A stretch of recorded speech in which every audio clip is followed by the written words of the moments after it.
사랑과 은혜가 풍성하신 하나님, 이번 한 주간도 우리 교회와 가정을 지켜주시고 평강으로 인도해 주시니 감사합니다. 찬양받기에 합당하신 주님께 우리의 온 마음과 정성을 다해 예배할 때 기름 부으심을 넘치도록 부어 주시옵소서.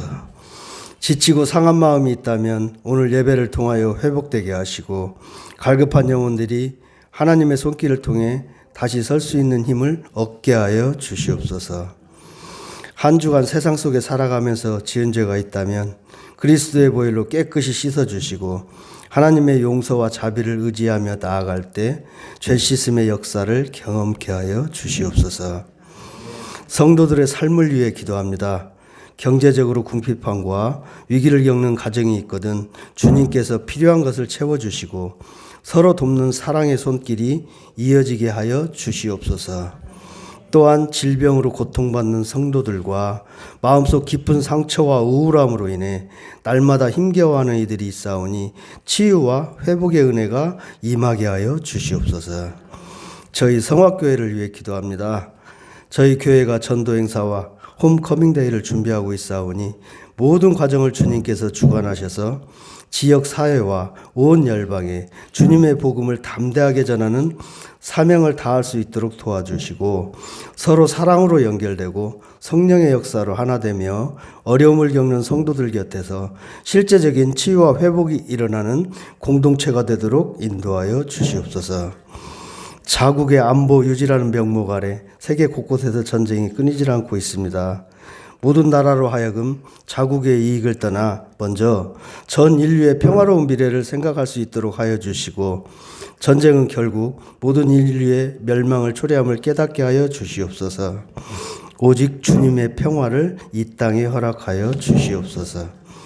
단위에 세우신 담임 목사님의 가정과 강건함을 지켜주시고, 입술을 통하여 생명의 말씀, 축복의 말씀을 증거하실 때 성령님께서 함께 하셔서 우리의 귀를 열어주시고 하나님의 선하시고 온전하신 뜻이 무엇인지 분별할 수 있는 능력을 주시옵소서. 예배를 위해 보이는 곳과 보이지 않는 곳에서 봉사하는 손길들을 기억하사 축복하여 주시고, 여러 사정으로 인하여 영상으로 예배드리는 성도들에게도 우리와 동일한 복으로 역사하여 주시옵소서. 사랑이 많으신 우리 주 예수 그리스도의 이름으로 기도드리옵나이다. 아멘. 너희에게 물고기가 있느냐, 이 말씀으로 함께 은혜를 나누겠습니다. 제가 한 10여 년 전쯤 전에 로마에 잠깐 간 적이 있습니다. 청소년들을 데리고 갔는데 정말로 보고 싶은 몇 곳을 못 봤어요. 다 수리 중이고 공사 중이어서 볼 수가 없었습니다. 제일 보고 싶었던 게 판테온이라는 건물입니다. 판테온 안에 들어가 보면, 직접 가보진 않았지만 설명을 들어보면 그렇습니다. 안에 들어가 보면 이 40m 정도의 그 원구가 이렇게 있습니다. 그 하늘에, 우리가 밤 깊은 곳에 하늘을 이렇게 보면 별이 꽉 차 있는 것처럼 하늘을 묘사한 거죠. 이렇게 43m입니다. 이 위에 천장이 43m인데 이게 이렇게 구처럼 돼 있어서 그 안에 구 안에 들어가 있는 느낌을 받도록 만듭니다. 그 안에 구멍이 이렇게 9m짜리 구멍이 뚫려 있습니다. 밑에서는 제사를 드립니다. 여기서 제사를 늘 드리고 불이 피어오르기 때문에 비가 와도 이 수증기 때문에 비가 거기에는 스며들지 못하고, 아무리 비가 와도 비가 밖으로 다 흘러내리는 그런 구조로 되어 있습니다. 앞에서 볼 때도 이게 43m 건물입니다.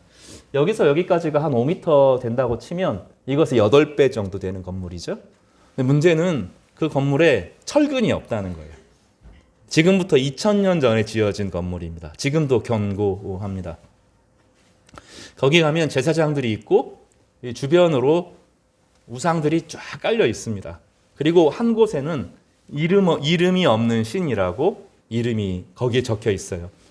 왜냐하면 온 세상은 신들의 장난으로 만들어진 신들의 역사이고, 우리가 신들을 만족시키지 못하기 때문에 내 인생에, 우리 가정의 인생에 불행이 찾아온다라는 것이었어요.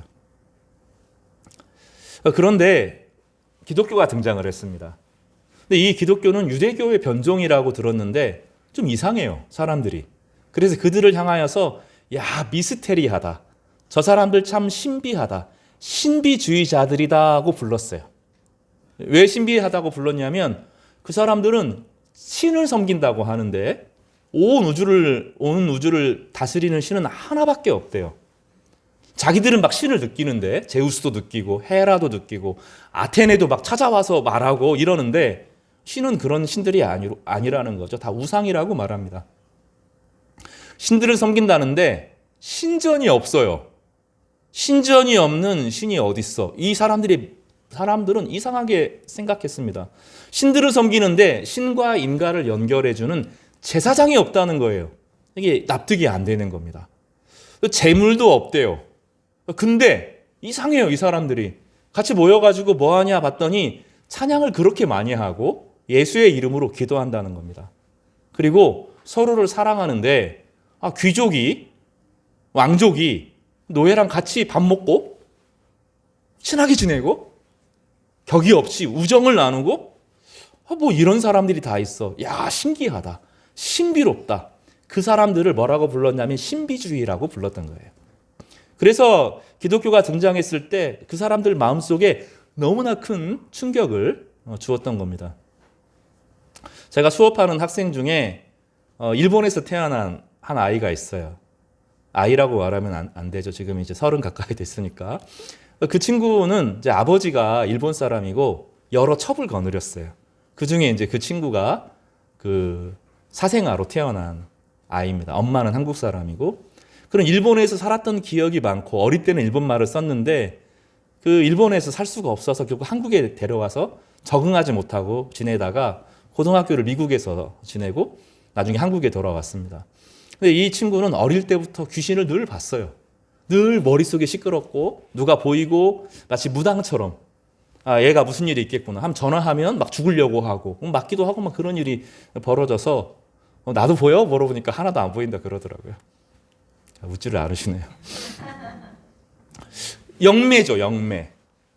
늘 시끄럽고 나 어느 때는 이제 한기가 들어서 전기장판이 너무 추워서 오들오들 떠는데 이 전기장판을 가장 뜨겁게 해놔도 이 추위가 가시지 않아서 밤새 떨고 동상 걸리고 막 이런 정도로 고통을 겪었던 겁니다. 나중에 그 친구가 하나님 말씀을 읽어요.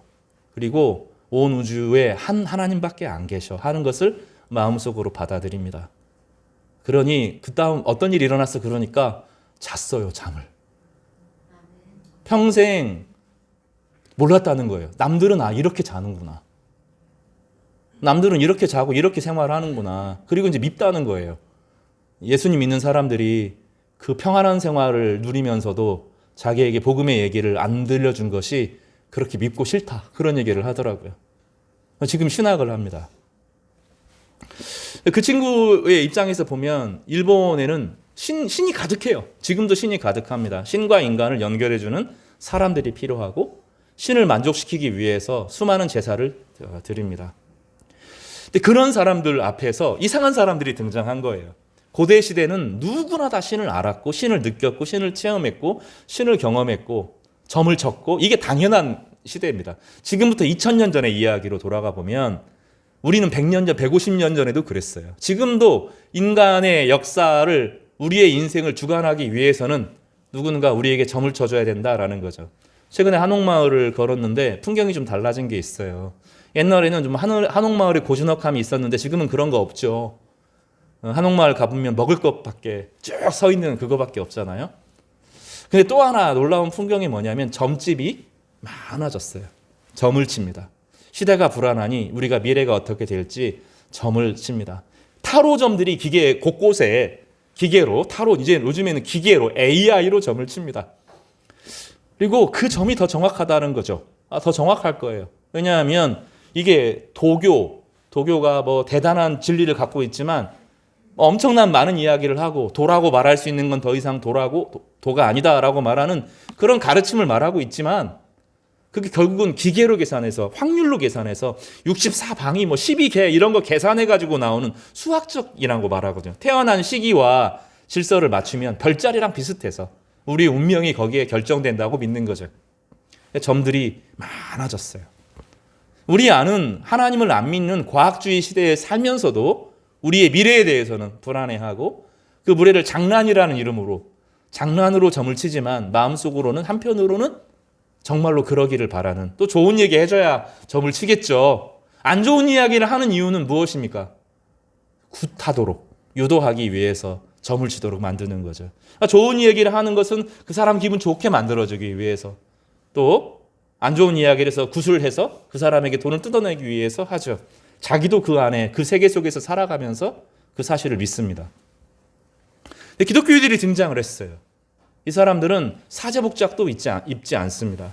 평범한 옷을 입은 사람들이 찬양해요. 말씀을 들어요. 하나님의 창조와 인간의 모든 죽음의 역사가 끝났고 우리가 부활할 것이라는 믿음을 가르칩니다. 너무나 평범한 사람들의 모습, 신전도 없고 제사장도 없고 재물도 없는데 그들을 하나의 종교로 부를 수 있어야 되는지, 그리고 종교라는 이름을 부를 수가 없어서 참 신비한 사람들이다 이렇게 부르면서 복음을, 그 사람들이 믿는 것을 미스테리온, 신비라고 불렀던 것입니다. 오늘 본문은 우리가 부활을 산다는 것이 무엇인가를 가르쳐주는, 기독교는 도대체 뭐냐 하는 것을 가르쳐주는 아주 중요한 말씀이 담겨져 있습니다. 예수님은 2번에 걸쳐서 제자들을 만나셨습니다. 개인적으로 만난 경우도 있지만 공동체적으로는 2번에 걸쳐서 그들이 모여 있는데 찾아오셨습니다. 벽을 통과하셔서 온 것이 아니고요. 거기 늘 계셨어요. 제자들이 못 본 것을 같이 눈앞에, 그들 옆에 짠 나타난 게 아니라 그들이 거기, 예수님이 항상 거기 있었던 것처럼 마치 자신의 모습을 드러내셨습니다. 인간의 역사는 변하고 시간은 흐르지만 주님은 살아계셔서 영원히 시간 가운데에 거하시기 때문에 거기에 있는 주님이 자신을 드러내신 것이죠. 첫 번째 제자들은 두려워하여서, 유대인들을 두려워하여서 문을 닫고 있었지만, 두 번째 제자들의 모습은 두렵지는 않지만 어떻게 인생을 살아야 될지 몰라서 문을 닫고 있는 모습으로 기록됩니다. 그런데 주님은 이번에 다시 7명의 제자들에게 새롭게 나타나시면서 부활이 뭐냐, 부활 이후로 하나님의 백성들이 산다는 것은 무엇인가를 우리 가운데 가르쳐 줍니다. 지금 이 주가 벌써 2번째, 3번째에 걸쳐서 이 부활 주간을, 이 포스터를 계속 걸고 있어요. 왜냐하면 우리나라 정서는 고난 주간이 정서에 맞아요. 아이고 힘들어, 아파, 한많은 이 세상, 이런 세상에서 주님이 우리를 위해서 고난 당하셨다라는 거에 감정이입이 돼요. 근데 그 이후에 부활을 어떻게 살지를 몰라요. 기쁨이 무엇인지를 잘 모릅니다. 그러니까 K-팝 하면서 즐거워하고, 영화 보면서 즐거워하고, 뭐 런닝맨, 지금은 런닝맨 시대가 지났죠. 막 그런 걸 보면 즐거워하지만 우리 마음 기본 정서가 막 기쁨이 충만하거나 그런 정서가 아니에요. 주님은 그런데 우리에게 그게 아니라 부활이 얼마나 중요한지를 자세하게 가르쳐 줍니다. 최근에 한옥마을에 외국인들이 많아요. 특히 유럽에서 온 친구들이 많은데 어디서 왜 왔냐 그러니까 부활절 휴가라는 거예요. 그래서 한 2주 막 쉽니다. 독일도 그렇게 쉬고 영국도 그렇게 쉬고 그 시간들이 있고, 학교를 제도적으로 학교들 안에서 열흘 막 쉬고 그러거든요. 그래서 그 기간 동안에 자기 개인 휴가를 추가해가지고 BTS 보러 왔다가 여기 들렸다 뭐 이런 식의 사람들이 많아요. 부활이라고 하는 것은 대단히 중요한데 우리는 부활을 하나의 행사로 부활절 예배 한번 드리고 끝납니다. 그게 아니다는 거죠. 도대체 부활이 뭐고 기독교가 뭐냐, 그 이야기를 오늘 여러분과 좀 나누고 싶습니다. 본문의 배경은 갈릴리입니다. 예루살렘은 제자들에게 좀 낯선 곳이었어요. 최근에 서울 살다가 다시 고향으로 내려온 몇몇 친구들이 있었는데 그것보다 훨씬 혹독했습니다. 그들은 갈릴리 출신이었습니다. 유대하고 갈릴리는 거리가 멀리 떨어져 있습니다. 이 북쪽 지방의 갈릴리라고 말하면 풀결한 곳입니다. 이방인들과 함께 사는 곳이고 예루살렘과 유다만 정통성을 가진다고 생각했습니다. 갈릴리 사람들은 기본적으로 그를 몰랐습니다. 갈릴리는 유대인들이 보기에 이방 문화에 오염되기 쉬운 변방이었어요. 예수님은 제자들을 부르실 때 예루살렘의 유대인들을 부르지 않고 갈릴리 출신의 어부들을, 일용직 노동자들, 그곳에 사는 사람들을 부르셨어요. 그렇다고 해서 그들이 아무것도 모르는 무식한 사람들은 아니었습니다. 중심에서 멀어진 사람들은 중심의 혜택을 잘 받지 못합니다. 어려울 때 가장 먼저 타격을 받고 혜택은 가장 늦게 받습니다. 그래서 미래에 대한 소망이 커요. 뭔가 하나님께서 구원하시기를 바라는 그런 마음이 있죠. 그러니 어려울 때 기도합니다. 우리 인생이 기도하지 않을 때는 대부분 살만하니까 그러는 거예요. 어렵다 말하면서도 실제로 기도의 자리로 나오지 않는 것은 하나님의 은혜가 없이도 내가 살만하다라고 하는 것을 증명하는 거거든요. 그러니까 어려우면 기도하게 돼요. 그러기 전에 기도의 자리로 나와야 됩니다. 단지 어려움을 해결하기 위해서 기도의 자리에 나오는 것이 아니라 하나님께서 나를 이 땅에 왜 보내셨는지를 알아보고 이 땅에 살아갈 동안에 그 능력을 공급받아서 빛으로 살아가려고 하면 하나님의 능력과 은혜가 필요하거든요. 그러기 때문에 기도의 자리로 나와야 돼요. 여러분, 기도를 좀 회복하시기를 바랍니다. 좀 작심하셔서 하나님의 은혜가 내 안에 흘러 들어와야 비로소 빛으로 드러나게 되고 살만한 삶, 하나님께서 이 땅에 나를 보내시는 그 마땅한 삶을 살게 될 거예요. 이 갈릴리 사람들은 그래서 깊은 기도에 사람들이 많았습니다. 예수님 앞에 어릴 때 찾아왔던 많은 사람들이 갈릴리나 변방의 사람들이었습니다. 이 갈릴리 사람들은 성경이 약속한 메시아의 나라, 기쁨이 가득한 하나님의 은혜를 꿈꾸는 사람들이기도 했습니다. 예수님께서는 그들에게 천국이 임할 것이다, 하나님 나라가 그들에게 임할 것이라고 늘 말씀하셨습니다. 하나님께서 직접 다스리셔서 다스리는 나라, 세상이 힘과 권력으로 지켜지지 않는 하나님의 능력의 나라가 임할 것이라고 선포하시고 그 말씀에 제자들이 찾아온 것이죠. 하지만 유대 사람들은 예수님을 배척했습니다. 성경을 가르치던 바리새인들도 예수님을 배척했습니다. 네가 성경을 알아? 이렇게, 네가 개맛을 알아? 이게 아니라 네가 성경을 알아? 이렇게 말씀했어요. 또 성전에서 예배를 집례하던 레위인들도, 제사장들도 예수님을 배척했습니다. 정치인들은 소요가 일어날까 봐 예수님을 배척했습니다. 그리고 유대 땅에서 하나님의 말씀이 선포되고 제사가 드려지던 거룩한 성 예루살렘에서 예수님은 십자가에서 죽임을 당했습니다. 예루살렘의 이름은 원래 평화의 땅이라는 뜻이에요. 그런데 이 평화의 땅은 늘 사람을 죽이는 곳이었어요. 선지자들이 예루살렘에서 죽었습니다. 늘 거기서 죽었어요. 예수님도 거기서 죽었어요. 십자군 전쟁 때 거기서 이슬람 사람들이 100만 이상 죽었습니다. 또 이 유대인들이 거기서, 유럽 사람들이 거기서 모여 살다가 또 전쟁이 나서 또 죽었습니다. 지금도 예루살렘이 어떤 곳이에요? 전쟁을 부르는 땅이죠. 참 이상하죠. 평화의 땅이라는 곳인데 전쟁이 계속 됩니다. 지금도 예루살렘은 사람들을 불러들이고 미혹합니다. 이름은 평화인데 평화가 없습니다. 사람의 힘으로 세운 종교, 종교의 중심, 사람의 손으로 세운 거룩함의 중심이 늘 어떻게 되는지를 보여줍니다. 근데 늘 구원은 거기서 일어나지 않고 늘 변방에서 일어납니다. 이 변방의 정서가 나쁘지 않아요. 중심의 모든 것이 이루어진다고 말하지만 그곳은 사람을 늘 미혹합니다. 여러분, 서울에 사는 사람들이 부자인 것처럼 보이잖아요. 아파트값 45억 뭐 이러잖아요. 그거 한 푼도 못 써요. 한 푼도 못 써요. 그냥 아파트 값이 비쌀 뿐이에요. 생활하는 것은 여러분이 훨씬 더 나을 수도 있어요. 서울 사람들은 여러분 걸음걸이 보면 전주 사람들은 이렇게 걸어요. 서울 사람들은 늘 이렇게 걸어야 돼요. 바쁘게 돌아다녀야 됩니다. 서울 사람들 깍쟁이에요. 돈 하나하나 정말로 아껴서 살아야 겨우 거기서 살아내는 겁니다. 부자도 부자가 아니에요. 이 변방의 풍성함이 있어요. 왜냐하면 월세가 달라요. 지방에서 월세 내고 사는 것과 서울에서 월세 내고 사는 것과 비교가 안 돼요. 그곳에서 악착같이 살지 않으면 항상 웃고 살죠. 왜냐하면 이 우울한 사람들은 상대 안 해주거든요. 친절하고 그렇습니까? 이런 사람들을 친절하게 대해주는, 그래서 그 사람이라도 여유가 있는 거죠. 그러니까 지방에 사는 사람들은 이러잖아요. 표정이. 왜냐하면 그래도 사라지거든요. 남들이 상대해 주니까 우울하고 살아가는 거예요. 경상도 가면 막 이러죠. 물건 살라면 사고 말라면 막 이렇게 하지 막 친절하게 안 합니다. 왜냐하면 네 물건 안 사줘도 내 산다. 요거거든요. 우리가 잘 사는 거예요. 변방이 꼭 나쁜 게 아닙니다. 열등은 가질 필요 하나도 없어요. 그런데 이 구원은 늘 변방에 임합니다. 성경에 보면 사사기에 있는 그 중심의 인물들이 늘 변방의 사람들이었습니다. 하나님은 변방에서 구원을 이루셨습니다. 예수님은 부활하셨어요. 그리고 두려워하던 제자들을 2번이나 찾아오셨습니다. 더 이상 두려워하지 않아도 됩니다. 하지만 부활의 깊은 의미를 이해하는 데에는 더 많은 시간이 필요했습니다. 많은 사람들이 예수님께서 십자가에서 나를 위해 죽으셨다는 것, 내 죄가 해결됐다는 것을 막연하게 알아요. 깊이 체험하거나 그런 것도 아닙니다. 막연하게 알아요. 그래도 늘 죄 속에서 살아가고 이게 뭔지를 잘 모릅니다. 그런데 부활의 깊은 의미는 우리가 몰라요. 한국 기독교는 사실은 몰라요. 부활이 뭔지에 대해서 잘 몰라요.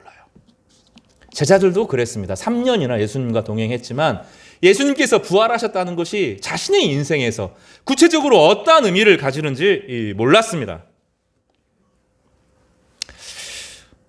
더 이상 두려움이 아니라 기쁨으로 부활을 산다는 것이 어떤 의미를 더 깊이 배워야 됐습니다. 그래서 주님은 제자들을 유대 땅에서 갈릴리로 불러내셨어요. 주님께서 갈릴리에서 너희들을 만날 것이라고 약속하셨기 때문에 제자들이 갈릴리로 돌아갑니다. 아직은 위축되어 있거든요. 유대인들이 그들을 지키고 있기 때문에 불안하고 두려워요. 그들이 좀 마음이 편안해야 됩니다. 그래서 예수님께서는 제자들이 가장 편안한 곳이 어디예요? 갈릴리 바닷가거든요. 거기서 아침에 해가 뜨면 해가 뜨는 바다로 해가 뜨는 이거 봐야 좀 살아나고 밤새 일하고 나서 또 해가 뜨는 걸 봐야 마음이 좀 평온해지죠. 그들의 고향으로 다시 부르셔서 다시 처음 첫 걸음을 걷도록 하십니다. 힘들면 우리에게는 고향이 필요해요. 타지에서 살지만 집으로 좀 돌아와야 됩니다. 엄마가 차려주는 밥도 먹어야 되고 내가 늘 걸었던 바로 그 풍경도 봐야 됩니다. 제자들에게는 갈릴리가 바로 그런 곳이었습니다. 저희 교회가 여러분의 갈릴리가 되기를 바랍니다.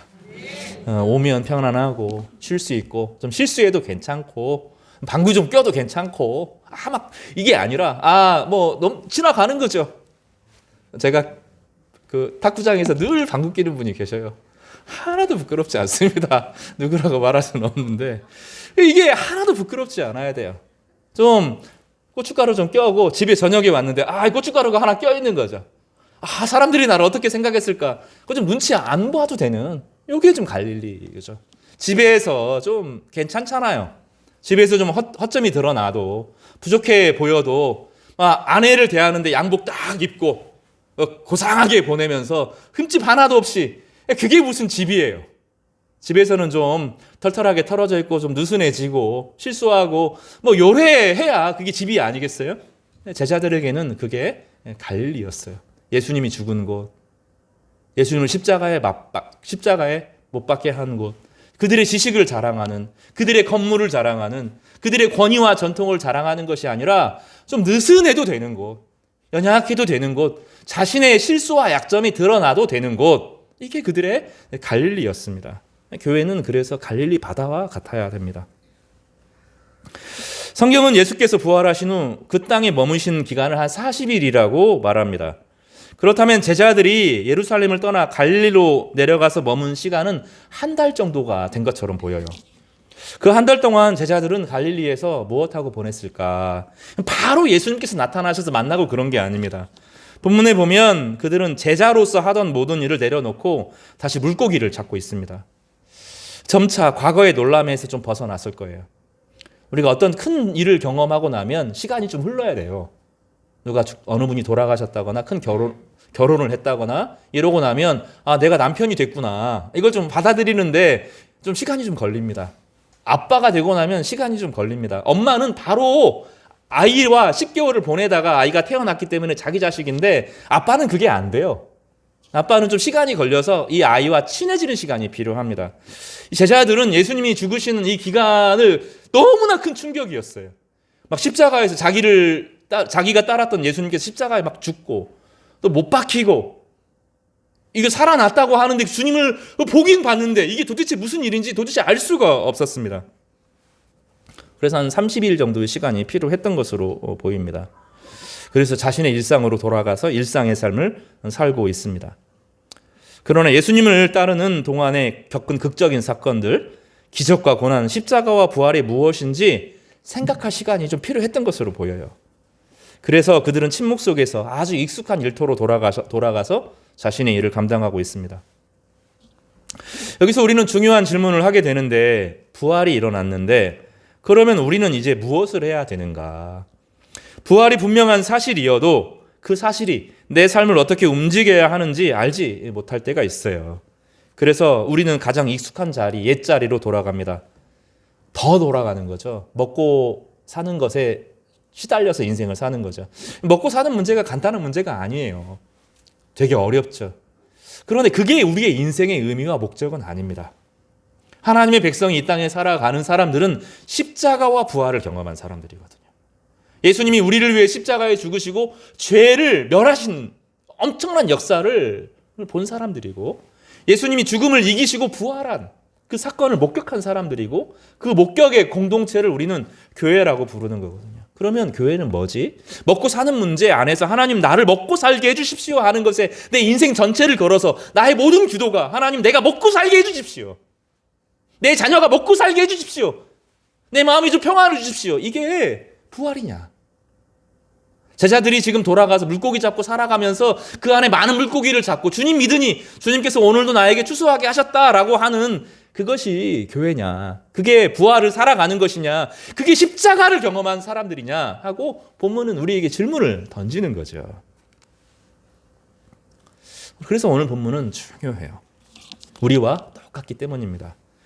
어느 날처럼 제자들은 물고기를 잡고 있습니다. 그날 하루만 그런 게 아니라 계속 물고기를 잡았던 것으로 보여요.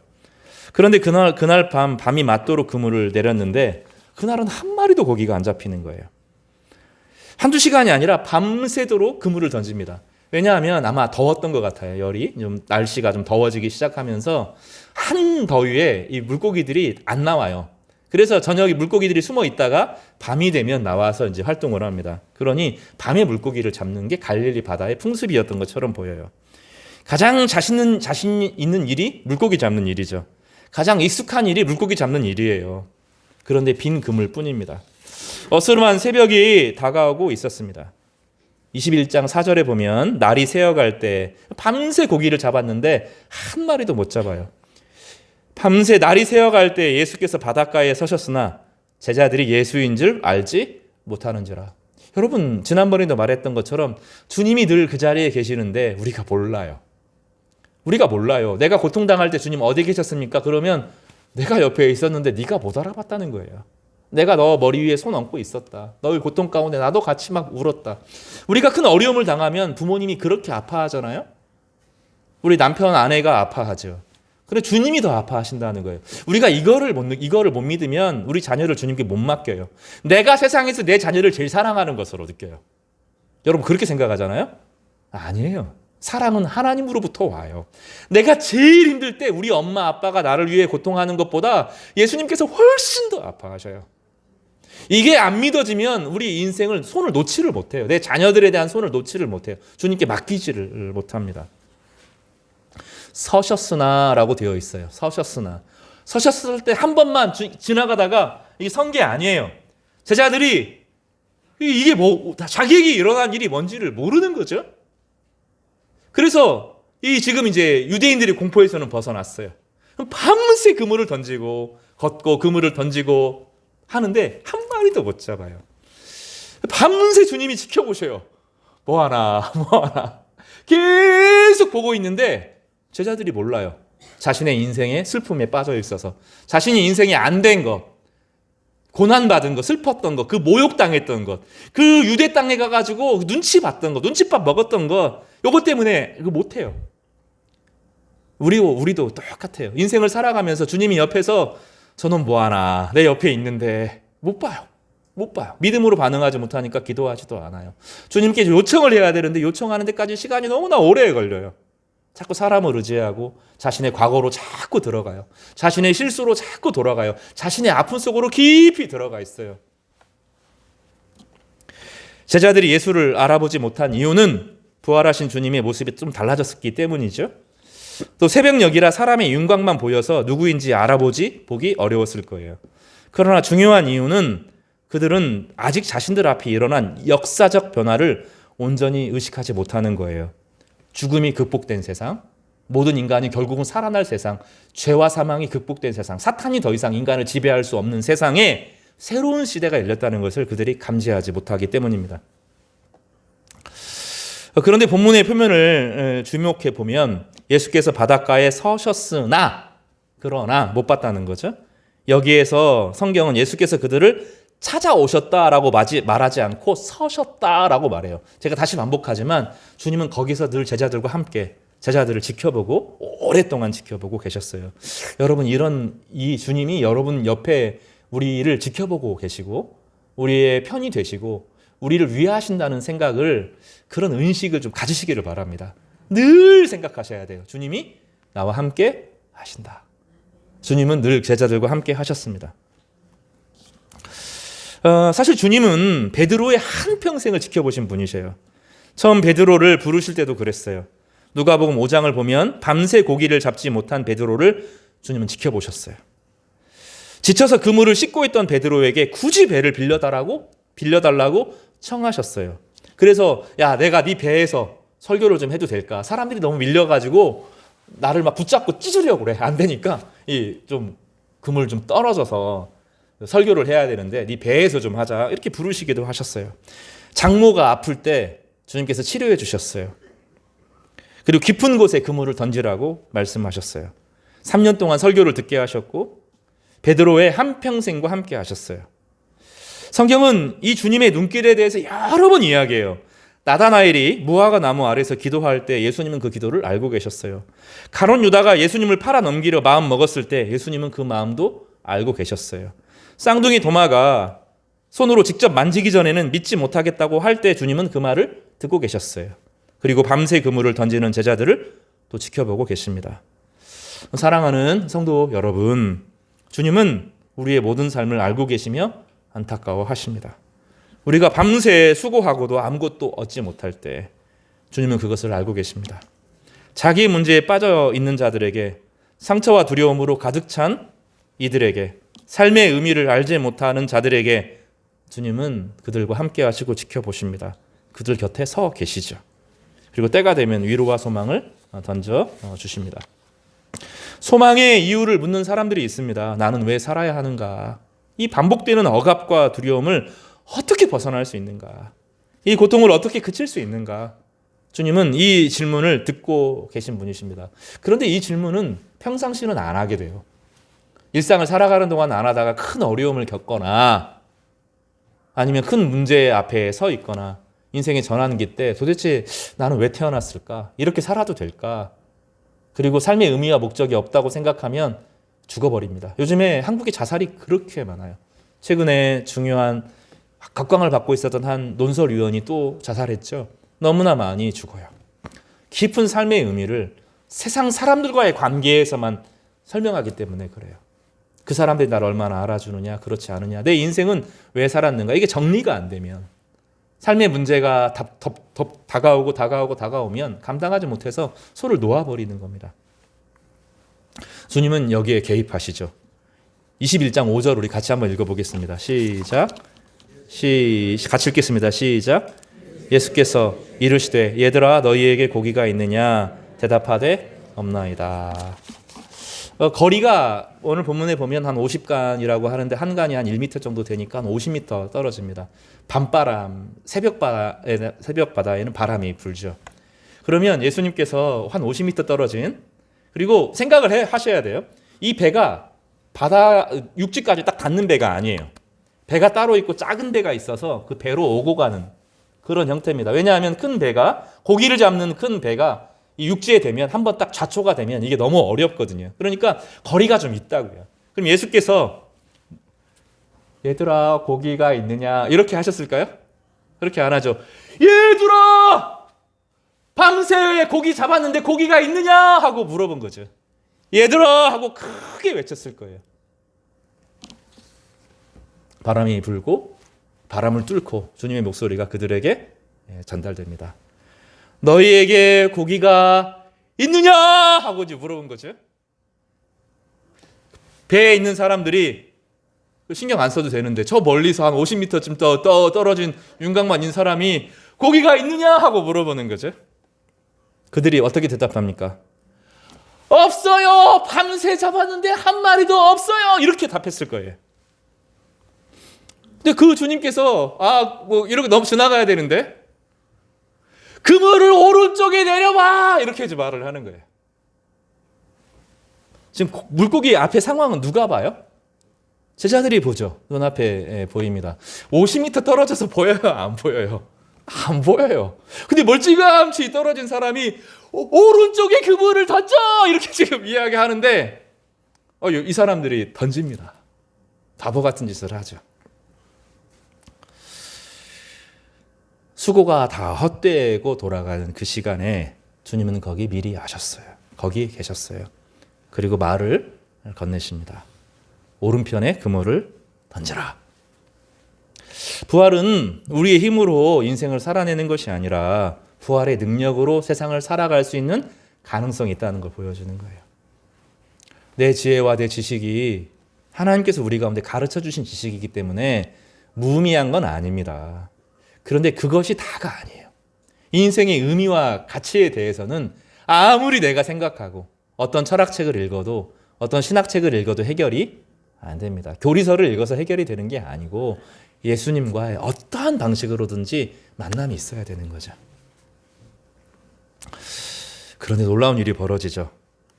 쫙 잡아당기는데 안 잡아당겨지는 거예요. 딱 하는데 안 잡아당겨져요. 이 장면에서 베드로가 뭔가를 느낍니다. 누가복음 5장에 첫 부르심이 그 자리였어요.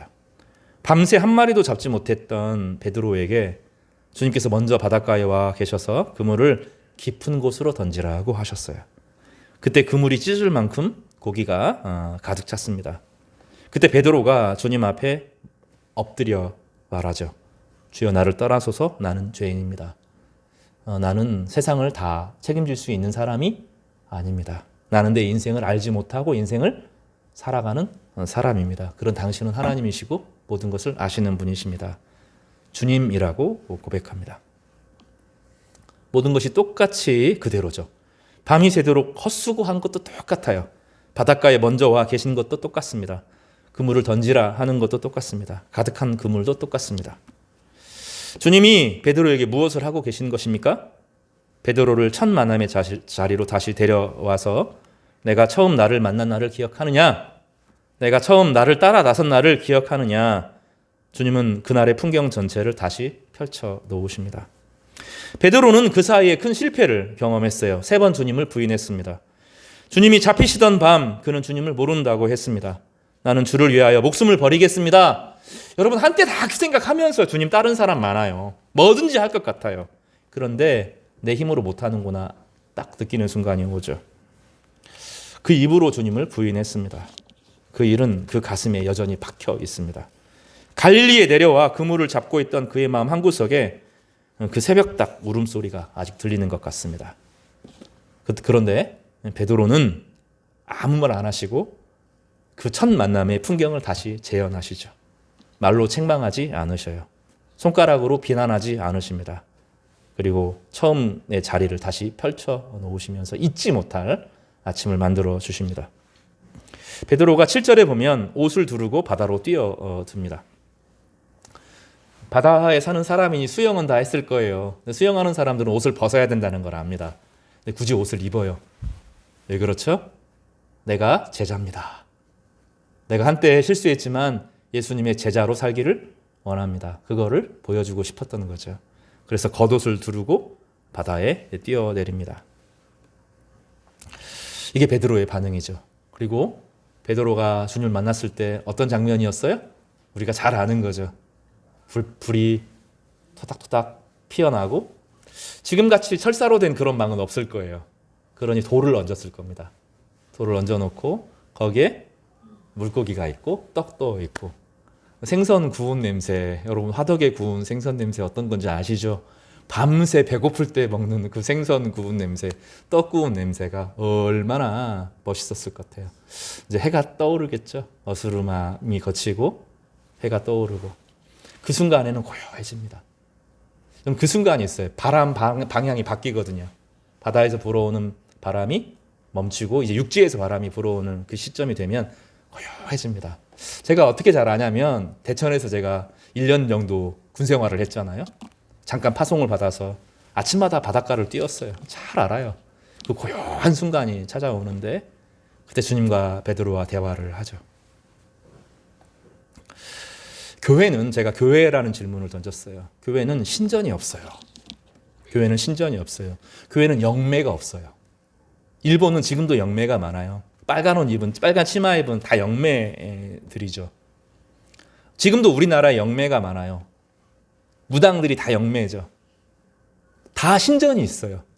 다 신상들을 다 모셔요.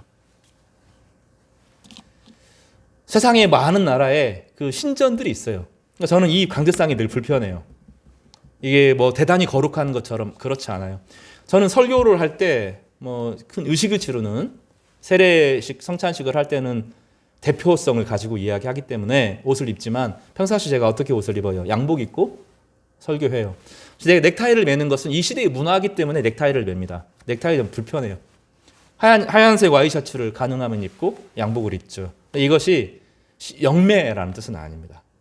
저는 하나님 말씀을 잘 가르치는 사람으로 파스터, 목사지 하나님과 사람을 연결하는 영매가 아닙니다. 무당이 아닙니다. 제사장이 아닙니다. 교회는 예배당이 여기 교회는 신전이 아닙니다.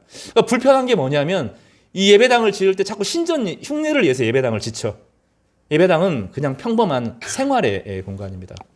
교회는 예배당이 부서져도 아무렇지도 않습니다. 우리 집에서 예배 드리면 돼요.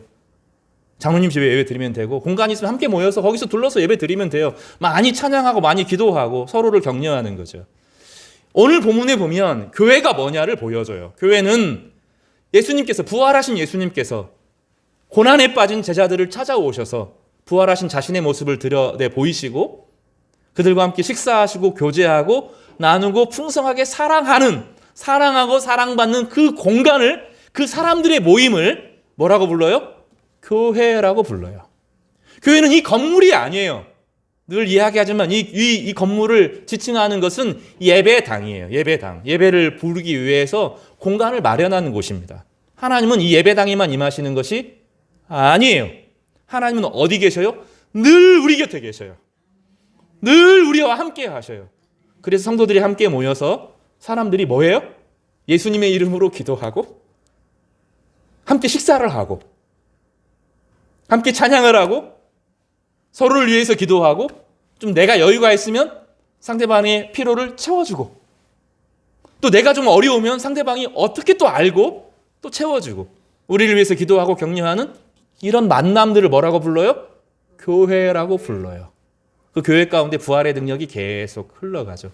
그러니 그런 모임을 신전도 없고 제사장도 없고 제물도 없고 뭐 40m 이렇게 되는 큰 건물도 없는데 사람들은 이야 저 사람들 진짜 이상하고 신비한 사람들이다. 이상하고 신비한 사람들이다. 그렇게 사랑하는 거예요. 그렇게 사랑해요. 아파할 줄 알고 느낄 줄 알고 어려움에 대한 이야기라면 비난하지 않고 잘 들어주고 이거 좀 저는 아직 배우려면 멀었어요. 남의 이야기를 들어주고 함께 아파하고 함께 울어주고 하는 것을 배우려면 오랜 시간이 더 걸릴 겁니다. 그렇지만 그 여정에 있다고 믿어요. 우리는 그런 교회에 함께 몸으로 부름받은 것입니다. 부활을 산다 하는 것은 새로운 어떤 제도나 의식이 아니라 만남이에요. 만남. 하나님의 능력을 가진 사람들이 서로를 뜨겁게 사랑하는 그 만남이 부활을 살아가는 중요한 모습이고 태도인 것이죠. 사랑하는 성도 여러분, 이 갈망이 있기를 바랍니다. 예수님을 처음 만났을 때 그 감동, 또 제자들이 무의미한 인생을 살아갈 동안에 너희들에게 고기가 있느냐라고 물어보셨던 주님이 여러분 가운데 물어보실 거예요. 너의 인생 괜찮아? 이만하면 행복해? 이렇게 살아서 많이 누리면 많이 가지면 너의 인생이 완성되는 거야? 하고 물어보실 때가 와요. 때로는 미리 실수할 때가 있어요. 미리 젊은 때 내가 하는 것마다 안 되는 사람들이 있어요. 어떤 사람은 20대, 어떤 사람은 30대, 어떤 사람은 40대, 어떤 사람은 50대 물어보셔요. 그럴 때 답해야 돼요. 나는 잡은 것이 없습니다. 내 인생은 허무합니다. 내 인생은 이렇게 될 것 같지가 않습니다. 나는 두렵고 불안합니다. 그럼 주님께서 뭐라고 말씀하셔요? 내가 네 옆에 있다고 말씀하셔요. 나랑 함께 해보자. 나랑 함께 인생을 가꾸어보자. 마음껏 사랑하고 마음껏 사랑받아보자. 희망으로 한번 살아보자. 내가 너에게 부활의 능력으로 죄를 이기는 능력을 너에게 계속 베풀어 줄게 하고 성령의 능력을 우리 가운데 허락하여 주실 것입니다. 아직 제자들은 갈 길이 멀어요. 제자들과 베드로와 다시 함께 네가 나를 사랑하느냐 그런 경험도 할 것이고 또 오순절 다락방에서 성령의 은혜도 경험해야 되고 그들이 사도로 세워주는 그 깊은 과정들이 있겠지만 그럼에도 불구하고 본질은 바로 이겁니다. 본질은 실패한 인생들에게 찾아오셔서 다시 한번 인생을 회복시켜 주시고 마음껏 사랑하고 인생이 허무하다고 말할 때 내가 너를 사랑한다. 사랑이 인생이다라고 가르쳐 주시는 예수님의 음성을 여러분 듣기를 바랍니다. 오늘 이 은혜를 함께 누리시기를 주님의 이름으로 축복합니다.